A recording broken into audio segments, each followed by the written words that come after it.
Palmer's book, Healing the Heart of Democracy.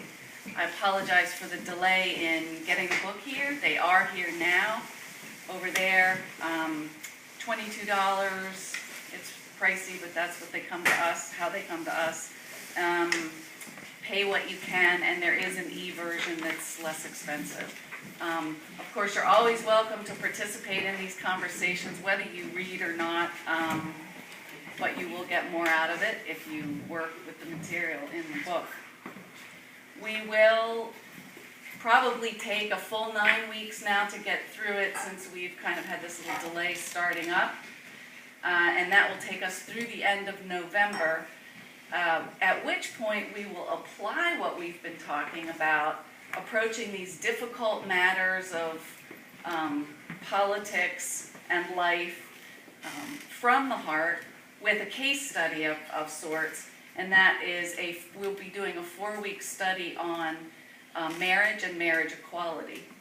And we're taking that up in part because it is such an important issue facing the church right now, never mind society.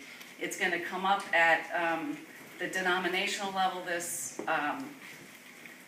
coming summer, and they've asked every church to study the issues, so we're going to do that and apply what we're working with in Palmer to that issue.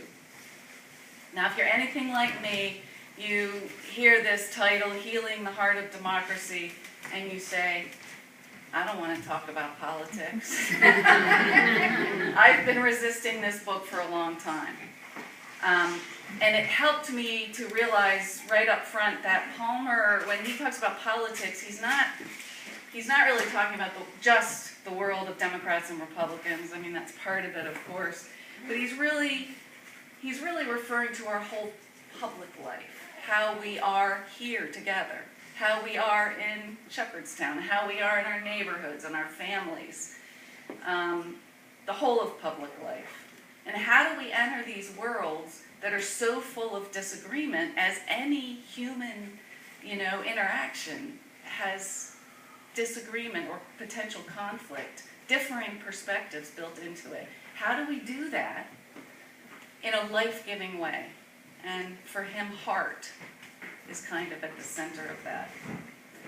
And I think that I and the others on the committee would suggest to you that this is a direct extension of the work that we did all last year in the area of compassion. It came up so many times in our discussions, well, this compassion thing is really nice idea, but how do we apply it in the world that we live in that is so full of hardened difference and, toxic disagreement? So this is the invitation to take it there, and that's what Palmer's book is all about. His subtitle, The Courage to Create a Politics Worthy of the Human Spirit. And I have to personally salute anybody with the courage to even say those words out loud in the world that we live in. The how is really simple. This is a joint effort brought to you by the Adult Education and Formation Committee, but it's a communal exploration. We're here to learn from and with each other, and we really mean that. Shared leadership. The committee has divvied up the first 2/3 of our sessions, but we invite any of you who'd like to help us facilitate. And this is, we're not here as teachers, we're just here to facilitate. Anybody who'd like to help lead, please think about it and let us know. Otherwise, we're going to be watching you people. So there's that. The other how is about listening. And as we talked about all last year, our fruitfulness here, as in any relationship or any public setting, really relies on our intention and our capacity to listen open-heartedly to each other, and to our own inner wisdom, and to everything else that's kind of coming up in our discussions.